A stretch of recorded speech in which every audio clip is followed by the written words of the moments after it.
DCP zone. And the people of Kiambu have made a conscious decision that they shall elect their governor, their senator, their women rep, their 12 members of parliament, 60 members of the county assembly at the DCP. He has therefore sought to be an aspirant for DCP to vie for the gubernatorial seat of Kiambu. That does not mean that he is the only aspirant. The field is open. Anybody else interested to vie for the seat of Kiambu governor under DCP will have to face John Mwaura and others in a free and fair nomination along the way.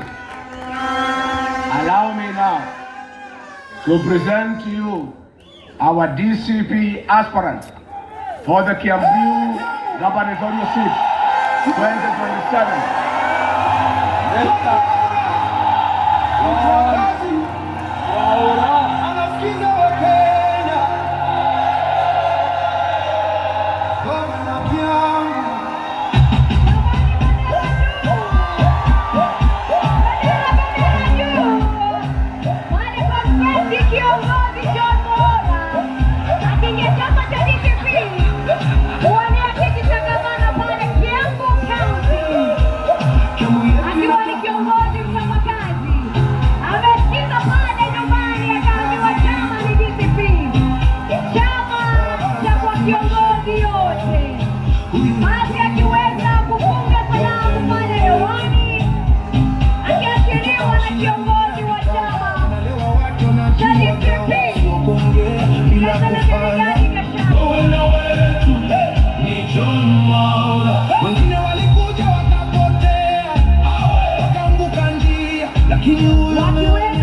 Speech yake ili aweze kutuambia. Thank you. Asante DJ.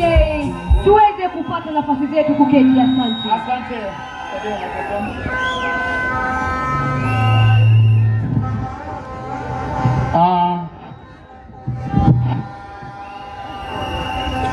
Sasa ni wakati, tafadhali tunyamaze kidogo, and the sound please perfect it. You have an opportunity to perfect this sound. Ningependa sasa tumsikie. Nimesikia vile party leader wetu amesema kwamba tunamzindua one of our aspirants katika Kiambu County. Na sisi ni chama ambacho tunasikia sera. Tungependa watu wa Kiambu leo hii wamsikie Gavana mtarajiwa John Mwaura yale amepangia wakaazi wa Kiambu. Muko tayari? Muko tayari? It is now my opportunity to allow Honorable John Mwaura to address the people of Kiambu. Jamani, makofi tunapomsikiza kiongozi. Asante studio. Tunapoona moto na vile vile tunaona moshi kiashirio mwanzo wa uongozi. Aliposikiza ground na kuambiwa njoo karibia na chama cha DCP. Nafasi yake basi kiongozi John Mwaura, karibu. Asante sana. Wana Kiambu oye! Gasikia vizuri wana Kiambu oye!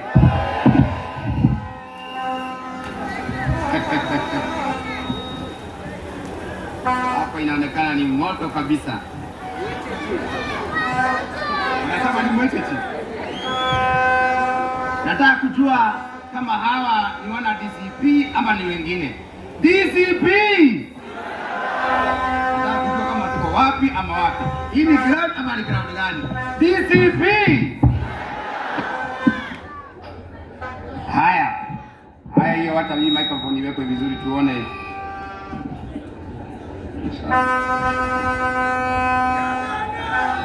Asante sana. So, Your Excellency, our party leader, Rigathi Gachagua, our deputy party leader, Mwaura, elected leaders who are here and the one who are looking for positions, the great people of Kiambu, members of all the states, Adwa Kiambu, Muriega, Amjambo. God is good, and all the time, and that is His nature. Wow, it is wow. So today, I stand before you, not just as a Kiambu governor candidate, but as a son of this country and a county, deeply humbled by your trust and proud, aware of the responsibility that comes with it. This is not just a political movement, just a defining moment for Kiambu. A moment to reflect,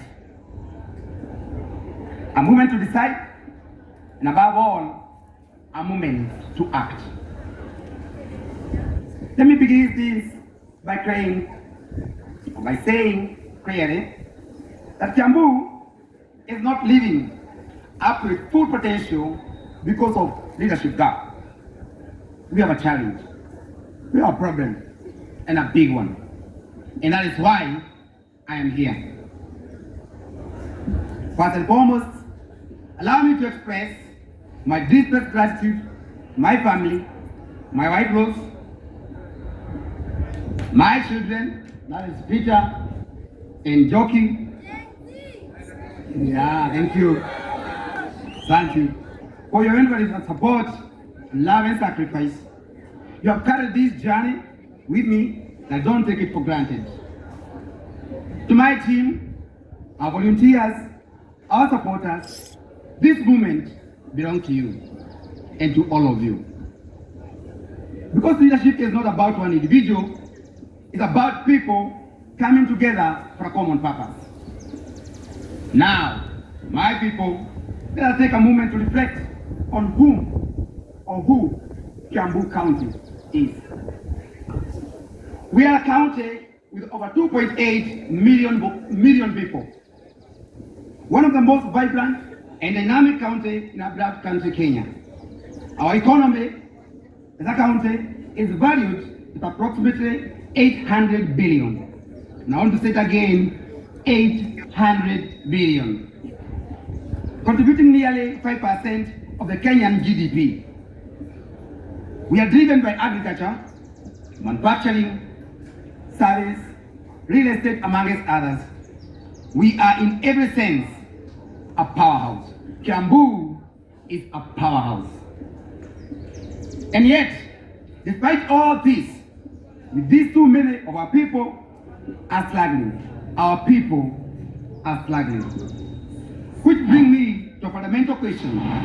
How can a county so rich, with so many people feeling left behind? Secondly, let me speak about fairness. And I want to say it clearly about fairness. Yeah, we have a constitution. We have a devolved government. But I want us to talk together whether whatever we are getting is fair or not fair.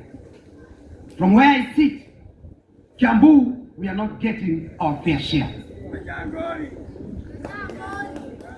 Every single day, hundreds of thousands of people wake up before dawn, leave their homes in Kiambu, go to build economy of Nairobi.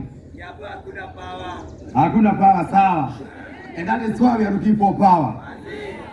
They work there, they contribute there, but they come back in Kiambu to live, raise families, and build communities. And yet, Nairobi, where most of us have lived before, educated before, and such, has received 305 billion, while Kiambu has received about 105 billion for the last 12 years since the adventure of the devolution. Now I ask you, and I ask myself, is that fair? Is that fair? This is not just a statistic. This is a question of justice. This is a question of fairness and dignity. Kiambu, we require and demand our dignity. Therefore, going forward, we must strengthen devolution and fight for Kiambu to receive equal share. It's a rightfully deserved.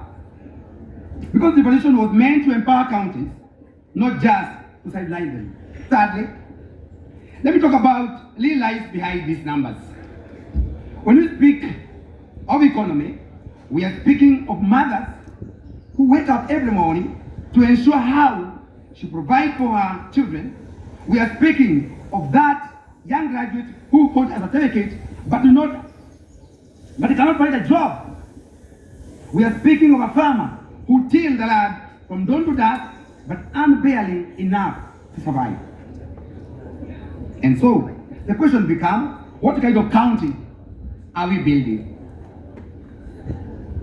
Because for me, the answer is simple.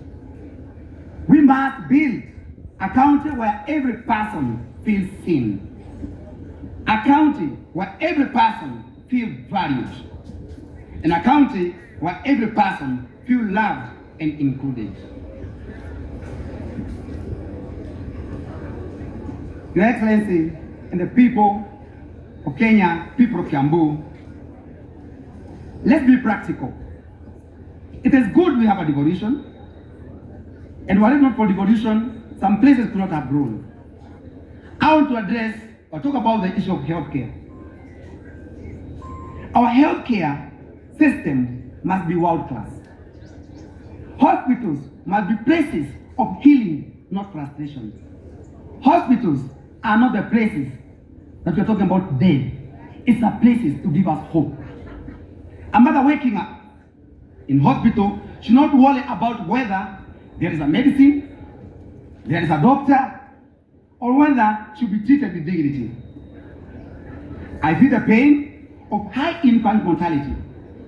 I'm talking about watoto wanazaliwa kwa hospitali wanakufa kila saa because of serious negligence. No mother should lose a child.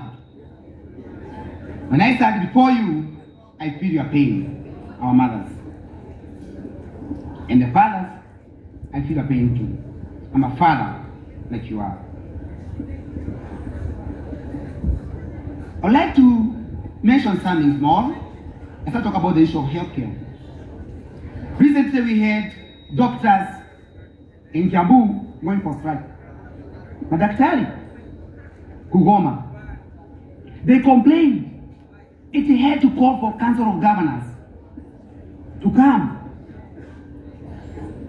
I'm asking, we have educated our kids to become doctors, nurses, community health workers, and yet we are not giving them what they deserve.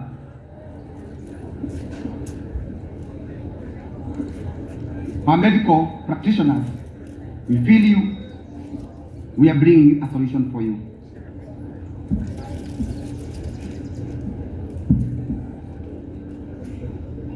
That issue of healthcare is an issue that makes someone feel like you can climb. at our hospitals. I would like, and I don't want us to become any political on this matter of healthcare. Hakuna kitu ya maana Wakenya wenzangu kama kujua ukienda hospitali utapata daktari, utapata dawa. Shida ni zile mashida ziko Kiambu, tutakaa hivyo ama tubadilishe? Asante.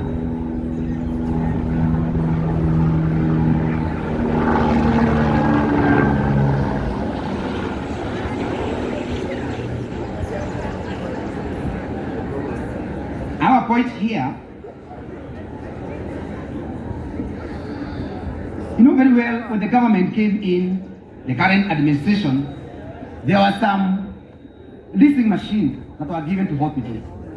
But even with all the challenges, there's one thing that you cannot compromise, the healthcare. Afya ya mtu, you cannot compare afya ya mtu with anything, not even with money. It is only in Kiambu, and I need another county here. They refuse to sign the leasing agreement. That means go to Kiambu, you not get those machines. Our people are going all the way to India for treatment of cancer. For a big county like Kiambu, does it mean that we cannot have our own cancer center? Our people are dying and selling at their things, selling their land, selling their properties, ili wapeleke watu wao India for treatment. Yet we can ensure that does not happen at the early stage. But did we have that one here? None. All big hospitals, the Aga Khan of this world, Nairobi Hospital, Kenyatta Hospital, KU hospitals, they are all in Nairobi. We don't have a single one in Kiambu. I am here to make sure we will not struggle again on our health matters.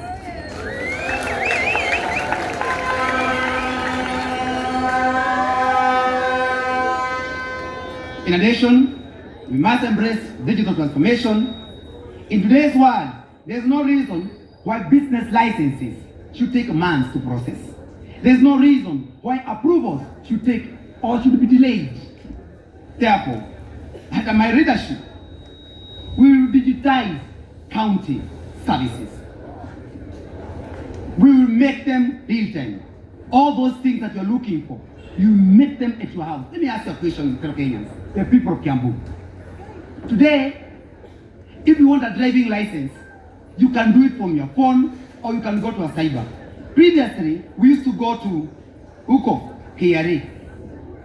Today, if you want to register a company, from your phone, you can do it. But it is only in Kiambu that when you want to look for approvals, you have to go and look for governor, you have to go and look for officers, almost look for them at their homes. Is that what you people want?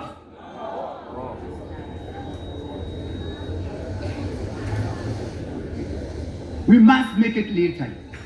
And lazima hii agenda tusichukulie ovyo ovyo. Let me tell you, my fellow Kenyans, the Kiambu people. When you talk about matters real estate, Kiambu, the biggest contributor of the GDP of Kiambu come from real estate. When I talk about real estate, I mean what? Ukiuza shamba yako leo, ama wewe uuze shamba yako, serikali ya Kenya lazima ule mtu ameuza hiyo shamba apatie serikali or to give the government 15% capital gain. Ukitoka pale, wewe mwenye kuinunua unalipa serikali stamp duty. Ikatakatwe, wewe mwenye kununua tule tudogo ulipe stamp duty. Haijaisha. Then once you have that approval, unataka kujenga nyumba. Ile nyumba yako unataka kuwa nayo, hii materials za kujenga nyumba zote, they are subjected to another tax called value added tax, which is 16%. Inaitwa VAT. Uko kwa biashara, the same plot, the same house, you have another tax called income tax, which is 30%. Again, when you want to do all these things, umeajiri watu, these people are subjected to another tax called pay as you earn, PAE. I'm asking if this is one of the biggest contributor over GDP in Kiambu and GDP in Kenya. Should we joke around with it? I am here because of that.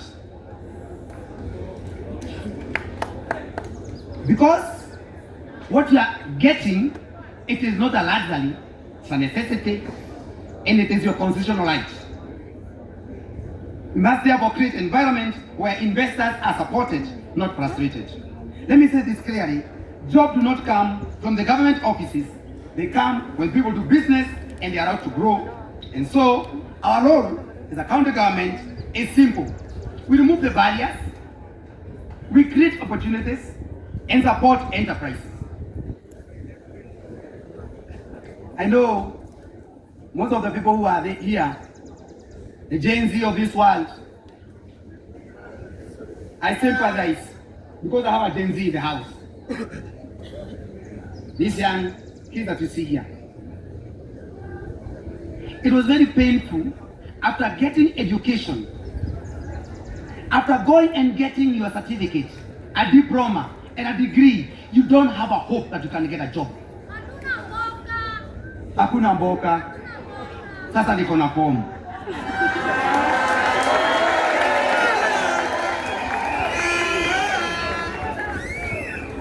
That is not just a property, it's a heritage, our identity, our future, it's a foundation of agriculture, drive for our investment and source of livelihood.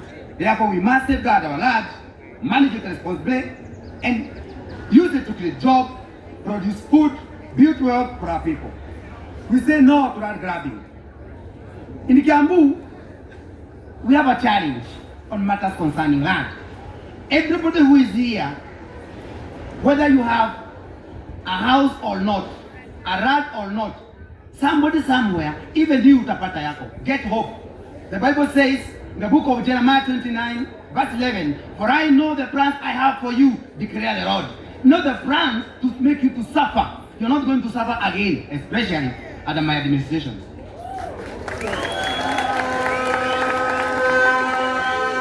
So, Gen Z who are here, our mothers, our fathers who are here, we never fought for our country independence so that we can suffer more.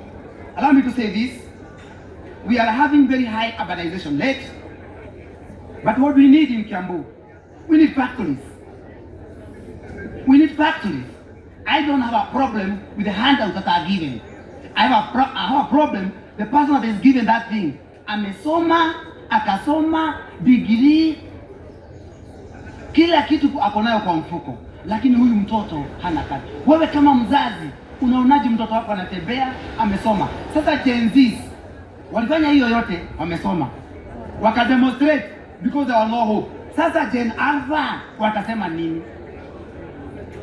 That is my worry, and that is why I'm here.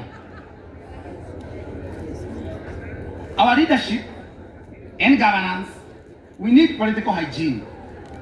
We are having a dysfunctional governance. In the active confrontational, there's lack of harmony among the Kiambu political leadership, both at the county and at the national level. The county assembly is dysfunctional and constantly in synody. Let me explain what I'm talking about this one. The people of Kiambu and everybody listening to me today, listen to this very carefully. We elect leaders from MCA, women rep, MP, senator, governor, and the president. But you kama Wanjiko, mashida zako mtu wa kwanza kuisikiza anaitwa MCA. So unless MCA is empowered, you are not empowered.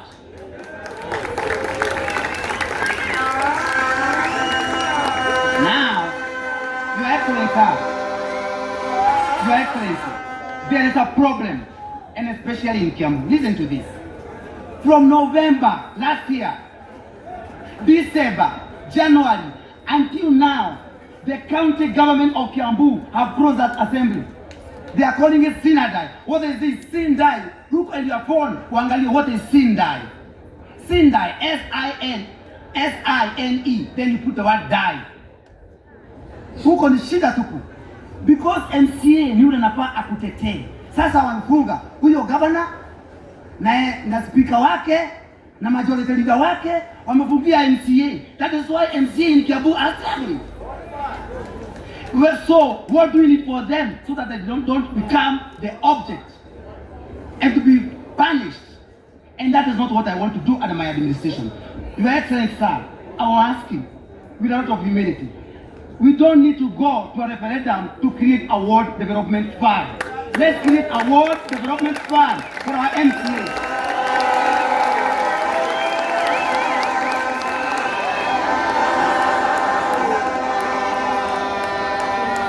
These MCA are struggling. Unaenda hata ukimwambia akununulie chai anakuangalia tu, because ameteswa ya kutosha.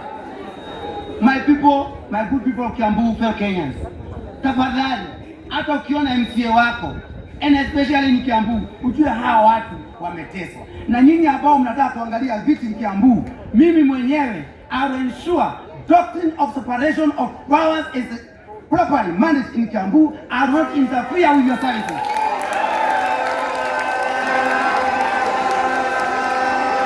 Fanyeni kazi yenu ya kutetea Wanjiko, na mimi kazi yangu ni kumanage resources. Tuko sawa, hatuko sawa? Na mimi nawaambia tukifanya hivyo kazi zitapatikana. Hawa majenzi itakuwa chua, mambo yao itakuwa mwecheche.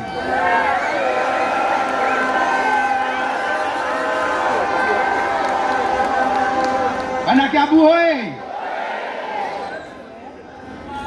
Niko na form. Naambia niko na nini? DCP. That is why niko hapa, because nimesikiza ground. Ya asante. Last but not the least, why leaders are elected is because to serve the people. Now, if you look at our county, na nikitaka muangalie, sisi mkasema Mwaura alienda pale ati hakuwa serious. By the way, imagine niko serious. Niko serious. For those people who have known what I have done before, you can tell what I am. There is no way that it is only in Kiambu that if you want to do business, you have to go to court. Manufacturers wako kotini, madaktari kotini, Kabete sijui wapi kotini, masoko huko Githurai zinaharibiwa na watu wanaangalia na hakuna kitu kinasemekana. So Your Excellency, sir, I would like to make a personal appeal. We have IEBC. Na nataka munisikize wenye kwa pande ile na munielewe vizuri. IEBC inamaanisha nini? Independent Boundary and Electoral Commission. Sasa IEBC, asanteni sana mmefanya ya electoral. Lakini kuna kitu moja mumeacha ya boundary. Hiyo walisahau ni kama wamelala. We are supposed to do a review of the boundary in 2024. Now we are in 2026. That is why a place like Githurai, they should be having their own constituency. But enda wapate pesa ya serikali, wakuwe na mbunge wao. But now watu wa Githurai hawana barabara, hawana maji.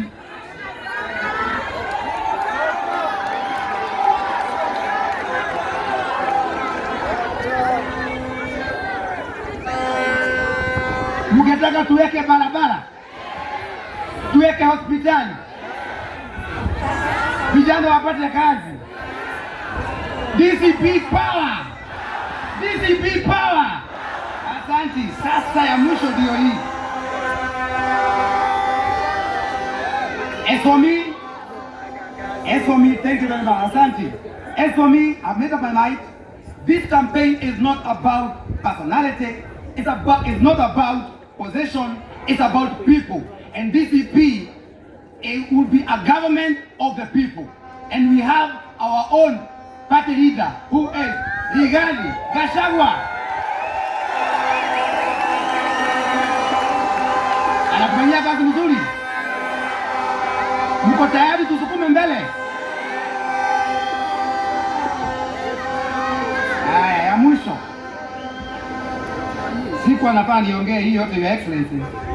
Nasikia tu nikiwa site nikiangalia hawa ndio tutatengeneza serikali na wao.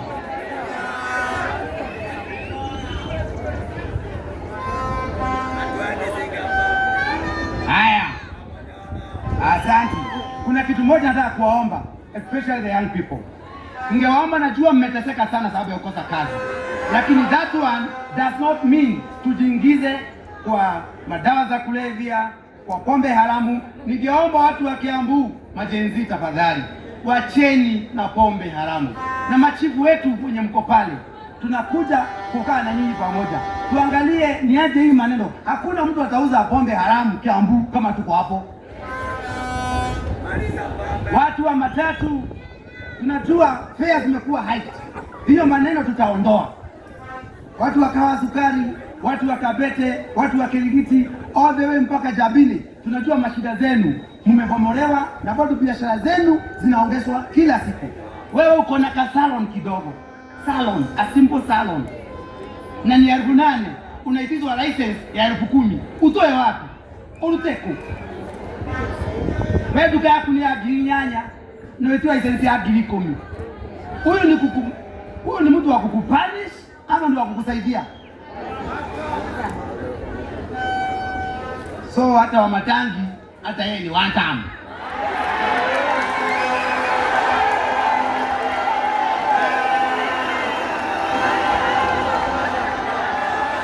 We will sanitize your market.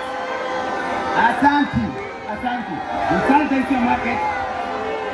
And I want to know, DCP is our party for all of us.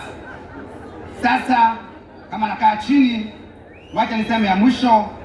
Let us rise together. Let us work together. Let us build Kiambu together.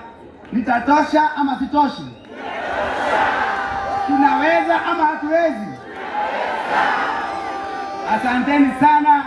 Mungu awabariki. Mungu awabariki Kiambu. Mungu awabariki Kenya na chama yetu na DCP. Asanteni sana.